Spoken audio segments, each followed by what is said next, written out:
La laïcité en Turquie, on en parle. Mais en fait, qu'est-ce que c'est? Un peu d'histoire. Octobre 1923, la République turque est proclamée par le général Mustafa Kemal.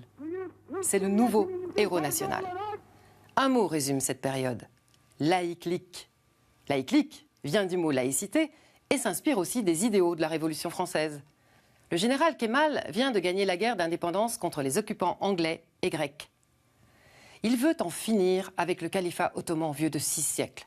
Alors, il décide de tourner le dos au passé et inscrit la laïcité dans la constitution d'un pays à 99% musulmans. Rendez-vous compte, une audace de vainqueur. Celui qu'on appelle Atatürk, autrement dit le père des Turcs, impose à la population une modernisation à marche forcée. Atatürk déclenche une véritable révolution. L'écriture arabe est supprimée, remplacée par les caractères latins. Aux robes et aux turbans du passé se substituent des tenues occidentales. Le Ghazi va vers les paysans, leur apprend à changer leurs habitudes séculaires. Il n'hésite pas à leur montrer l'emploi du tracteur.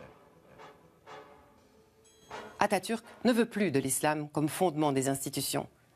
Sa vision est facile à comprendre. La laïcité obligatoire doit permettre à l'homme turc nouveau de parler d'égal à égal avec les nations développées. Et pourquoi pas, comme il le disait, de former la grande famille des peuples modernes. L'égalité des sexes est décrétée, la polygamie interdite, le port du voile islamique prohibé dans l'espace public et le divorce reconnu. En 1934, la citoyenne turque se voit même octroyer le droit de vote avec 11 ans d'avance sur la citoyenne française. Depuis la mort d'Atatürk en 1938, la Turquie est toujours officiellement un État laïque. Mais la situation évolue depuis l'arrivée au pouvoir en 2002 du parti islamo-conservateur AKP et en 2014, l'élection à la tête de l'État de Recep Erdogan, que l'on voit ici savourer sa victoire avec ses partisans. La réislamisation du pays semble en marche. Petit à petit, ce qui était autorisé devient interdit et vice-versa. Consommer de l'alcool à la terrasse des cafés est autant de plus y penser, tandis que le voile islamique, lui, fait son grand retour. On le voit dans la fonction publique, à l'université, et même au Parlement et à la télévision, où pour cette journaliste, cela ne pose aucun problème.